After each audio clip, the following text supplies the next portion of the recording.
Good morning everyone, my name is Michelle, I hope you're doing well. Welcome to another video. It is Sunday morning, the 26th of November, and before we start this video, of course we're going to be on the Delphi case again today.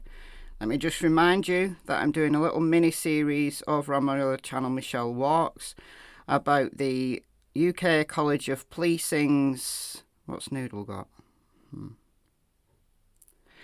About the UK College of Policing's review of Lancashire Constabulary and the handling of the Nicola Bulley investigation. So it's part 5 tonight. The scheduler is already up, so that will tell you what it is in your local time, but it's 7 PM UK time, which I think is 2 PM Eastern, 11 AM Pacific, whatever that is in your local time. Go and check it out. So part 5 tonight, how the media battle was lost. And it was lost. The police did lose the battle on the media, especially in social media. Alright, so Delphi case. I thought I'd look into the Purdue Professor. We know his name is Jeffrey Turco, but I've never actually gone and had a look about who this guy is. So we're going to do that today. I find it really interesting to do this kind of thing. Alright, let's go.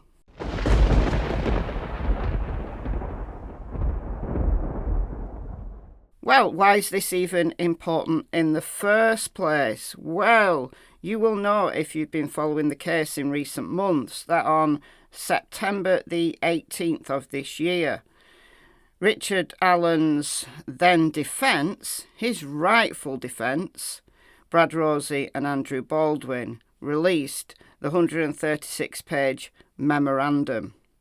And their argument was one of third-party guilt.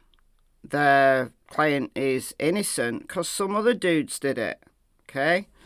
And one of the reasons why they believe this is because of the signatures, the symbols that were left at the scene, both in sticks on Abby and Libby's bodies and on the tree. The tree has created a whole bunch of controversy.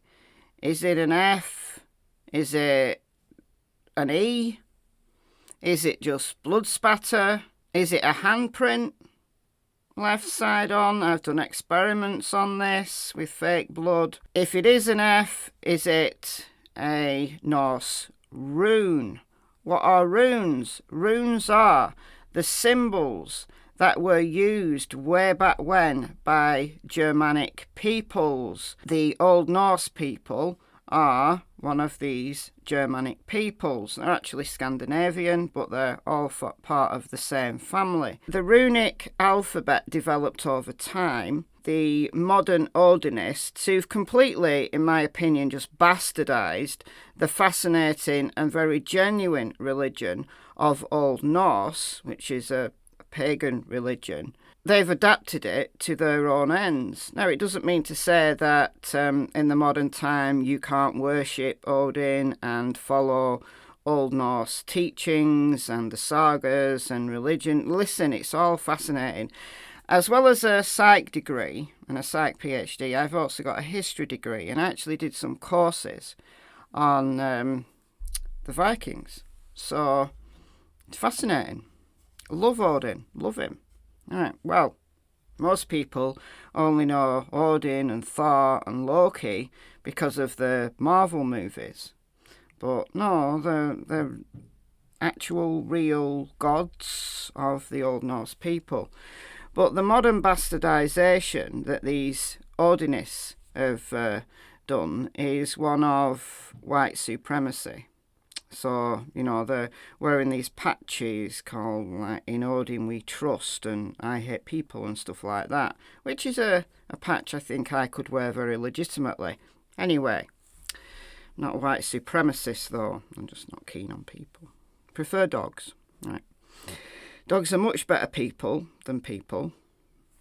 You might agree with me, you might not, I don't know. The defence said that the F tree was Anzus, meaning God or Odin.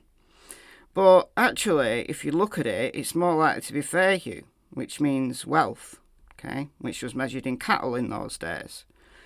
And then they said that the sticks on Abbey represented Haglas, which means hail. So the signatures overall, the symbols overall, were Hail Odin. I'm not sure. I mean, some people say that the sticks are not runes at all. They are just sticks that have been placed on there intentionally, but maybe as an attempt to cover up the bodies. Maybe the killer was in process of covering up the bodies and felt that he was taking too long and he got spooked. There was people around. Maybe he heard people around. That's a valid point. It may just be that this was the beginnings of some form of structure, something to cover up the bodies. Very strange arrangement, though, to be starting off covering up the bodies. The defence got this Odin theory not from their own imaginations, as some people like to characterise it as, but from the discovery, from the prosecution's own discovery. There was 3 officers doing an investigation into the odinists in that area. And the defence have been somewhat vindicated by this, by saying that these odinist guards in the prison looking after Richard Allen were wearing Odin patches, and they were, and they've admitted it, and the wardens admitted it. So at least that part of it is true. Why is Judge Francis C. Gull just point blank refusing to move him from there? All of that I've discussed at length on this channel. So Click Forense, who was murdered, and Murphy, those were the 3 guys who were doing this research investigation into the Odinists, with the idea that these runes at the scene denoted a ritualistic of some kind angle. The defence didn't make it up. They didn't make the stuff up about the Odinist guards. They didn't make the stuff up about the investigation into Odinists. They didn't. But ultimately, those Odinists were cleared very early on, arguably way too early on in the investigation. So the defence are arguing third-party guilt because of the Odinists. It was them that did it, and they left their symbols there. One of the reasons why the Odinist angle was dropped, allegedly, was because they got an expert from Purdue University, an expert in runes, to look at the sketches of the crime scene, and found, the Purdue professor found, that these weren't runes at all. However, when the defence asked the prosecution, well, who's this professor? Can we speak to him or her? Nick McClelland, prosecutor, told them that, oh, well, we've lost the Purdue report. Oh, we don't know who that professor is. Doubtful that we'll ever be able to find out. Okay. Very soon after, the Purdue professor was found, and it's someone called Jeffrey Turco. Jeffrey Turco, in the Purdue report, did not say that these weren't runes. Quite the opposite. Jeffrey Turco also was studious enough to get a colleague from Harvard University, who's even more of an expert in runes and Old Norse mythology, Old Norse literature, from Harvard to have a look. And that person also said that these were an attempt at runic symbolism. Not a good one, necessarily, but an attempt. Well, those people who were sent the crime scene photos as part of this leak drew out what the sticks look like on the body. So this is Rick Snare's version. So this one's Abby and this one's Libby. And Libby's hand is stretching, kind of touching a tree. And there's a stick there. There's two kind of small sticks forming a V. Then we've got Abby, very similar construction, except for no V. And also there's some sticks around her head, which may or may not be symbolic of horns. This is Gray Hughes's version, so you can see that they are very similar. So Abby and Libby, very similar to that of Rick. Okay, but are these runes? Well, I can see that it could be an H, or it could be Urus, which means strength. So anyway, who is this Purdue Professor? So let's look at Jeffrey Turco. This is the dude right here. This is Jeffrey. Right? People don't send him hate mail or ridiculous nonsense like that. Come on now. Purdue University College of Liberal Arts, and he's associate professor in these faculties.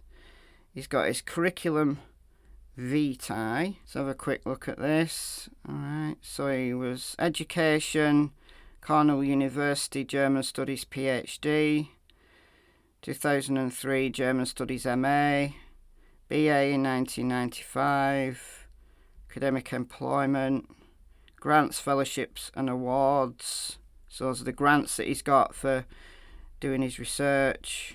Research languages, modern, German, Italian, Norwegian, reading knowledge of modern Icelandic, Swedish, Danish, Dutch, French, Spanish, some Czech, and then medieval, Middle High German, Old Norse, so he can read Old Norse, Old High German, Old Saxon, Middle English, Old French, Medieval Italian, and Medieval Latin. And then these are what he's written. So he's got an edited book called New Norse Studies, Essays on the Literature and Culture of Medieval Scandinavia.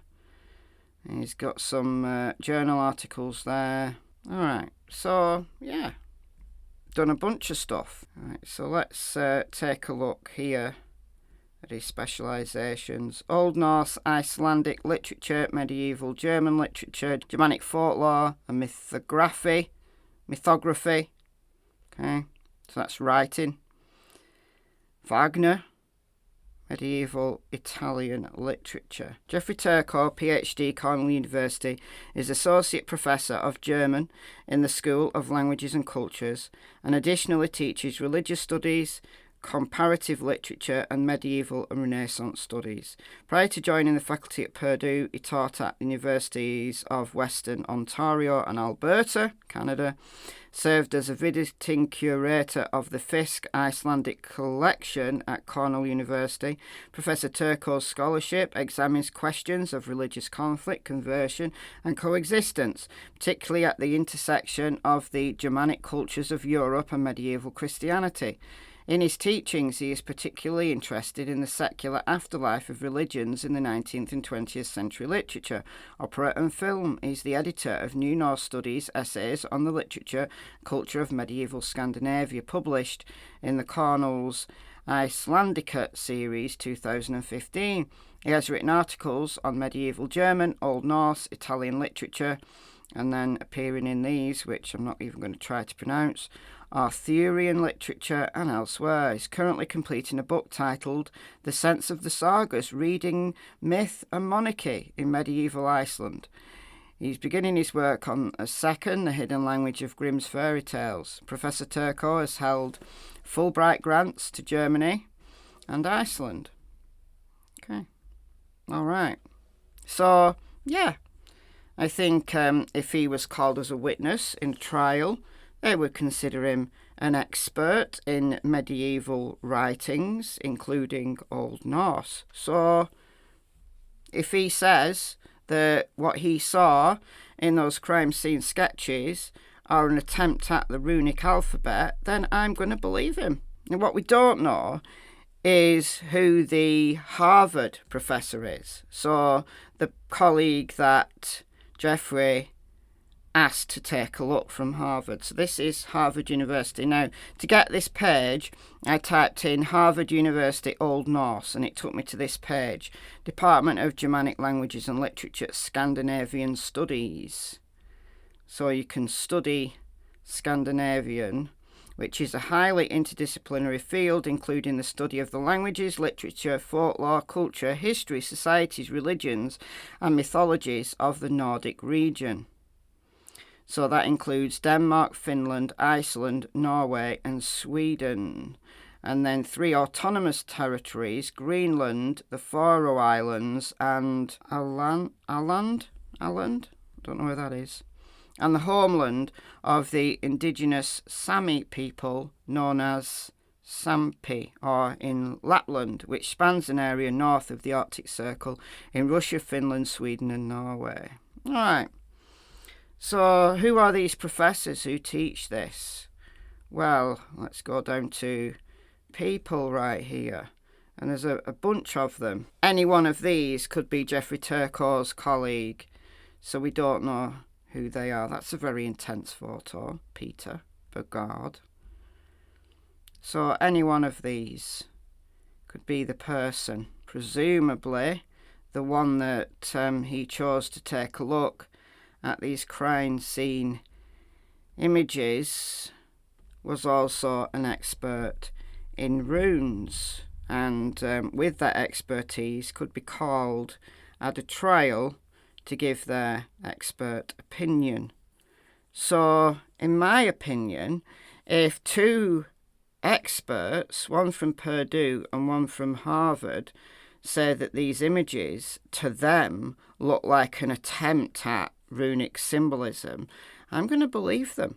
I'm not going to believe any old Joe or Joanne on the internet, any Tom, Dick and Harriet there with a YouTube channel. I'm going to go to the experts and I'm going to say, what do you think? And it's very strange that there was a blatant lie by the prosecution that the Purdue Professor, Jeffrey Turcot, said that these weren't runes, when actually he said the opposite, that these were very much an attempt at runes. There's something strange there, isn't there? Yeah, something strange there. All right, guys, let me know what you think about all of this in the comments. Remember, groundswell. So this is a peaceful protest at the Supreme Court of Indiana tomorrow, the 27th of November, starting at 9 a.m. their time. So that's the Supreme Court of Indiana in Indianapolis, and there's a bunch of people going, peaceful protest, to say constitutional rights cannot just be walked over. This isn't a rally to protest Richard Allen's innocence. It's not even about Richard Allen, really.